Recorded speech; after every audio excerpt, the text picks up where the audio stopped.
My name is Casey Arrillaga, and I am a clinician here at Windmill Wellness Ranch, which is a drug and alcohol treatment center. So someone does not need AA to get sober, but it's very helpful. What I would say to anybody who's trying to achieve sobriety is that I can't guarantee that one thing will work for everybody, or any one thing will work for anybody, but I can tell you how to stack the odds in your favor. So one of the big things that we've seen is that recovery fellowships like AA double people's chances of staying sober. Now, some people would say, well, I got to go out there and spend an hour a day on a meeting or something like that. And I'll say, well, you probably spent more than an hour a day on your addiction, didn't you? So the reality is an hour a day, if that much, is not that big a sacrifice. So it doesn't have to be AA. What we've found is that Alcoholics Anonymous, or AA, is as or more effective than cognitive behavior therapy by itself or other types of therapy by themselves. It's one of the most effective things that people can do. That being said, if you combine it with other things, it's even more effective. Now, other research also shows that other recovery fellowships can be just as effective as AA. So for instance, if somebody does SMART recovery, if they do life-ring secular sobriety, if they do Women for Sobriety, now those last two are smaller fellowships. So at Windmill Wellness Ranch, we concentrate on the 12-step AA approach and also SMART recovery. Some of our clients like to do both, some pick one or the other, but we want to offer people options. So the reason so many people think that AA is what you need as the one and only answer is simply because a lot of them got sober that way, or it's the one thing that they've heard of before.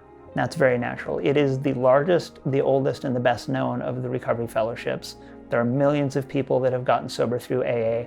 I love that program, and I think it's a fantastic program. That being said, just because it works for one person doesn't mean it's the right thing for every person. So that's why we want to offer people options. So it's understandable for somebody to say, what worked for me should work for everybody. Or if you just went about it right, it would work for everybody. But we know that one thing is not going to be as appealing to everyone, and our job is to make sure we match the right thing to the right person, not just say one size is going to fit all. So when you talk about alternatives to AA, a couple different directions you can go. One of them would be other 12-step fellowships. So Narcotics Anonymous, Gamblers Anonymous, Cocaine Anonymous, things like that. Pretty much anything that ends in anonymous or with an A is going to be a 12-step fellowship. And so those are alternatives to AA, kind of going in one direction, that are a little more specialized, or where someone might say, my problem really wasn't alcohol, it was some other drug or behavior. And we respect that, and sometimes we point our clients at other fellowships. So another direction you could go would be to look at non-12-step fellowships. So that might be things like SMART recovery, life-ring secular sobriety, rational recovery. Some of those are kind of hard to find. SMART recovery is the easiest to find out of those. They have a large online presence, a lot of meetings available that way. A lot of people finding that really helpful, either as an alternative to 12-step recovery or in combination with it, because we find a lot of our clients find that both of them at the same time is actually the most helpful approach for them. So what the research tells us is that going to a recovery fellowship doubles your chances of staying sober. And that's a relatively small investment. These fellowships are all over the place, they're online, they're free. That's not such a bad deal.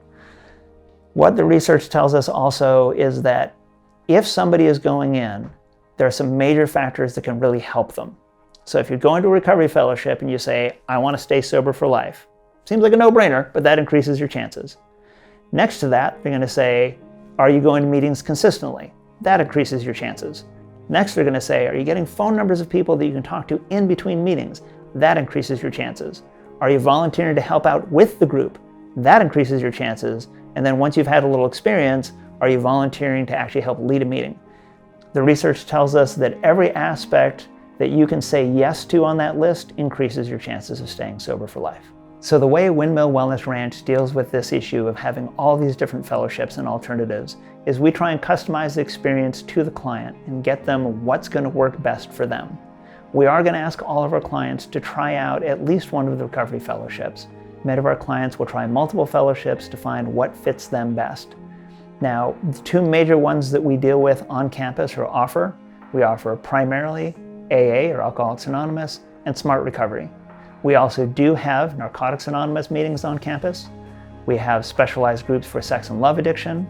We've been able to help clients get set up with meetings that are more specialized than that even. So if somebody has a compulsive spending problem, we've gotten them on meetings for Debtors Anonymous. We've had people engage in Overeaters Anonymous. We've helped people work through other fellowships to find the right thing that is right for them. So Emotions Anonymous, if they're specialized Cocaine Anonymous or Crystal Meth Anonymous, we can get somebody lined up with that. Heroin Anonymous.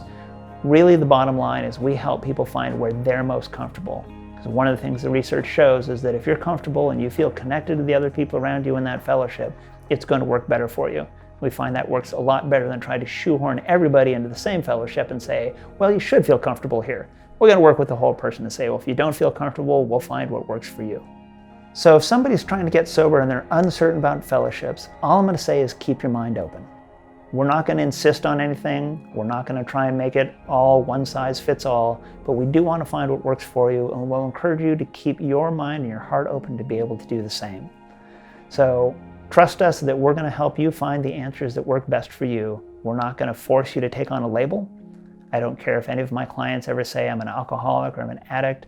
This isn't about hanging a sign around your neck or wearing a name tag with a certain identification. It's about finding where you're comfortable. As a family member myself who has been through it watching their loved ones struggle, I want to let you know that there are recovery fellowships available for you, there's hope available for you, and you can draw on the experience, strength, and hope of others who have been through the same thing and come out the other side.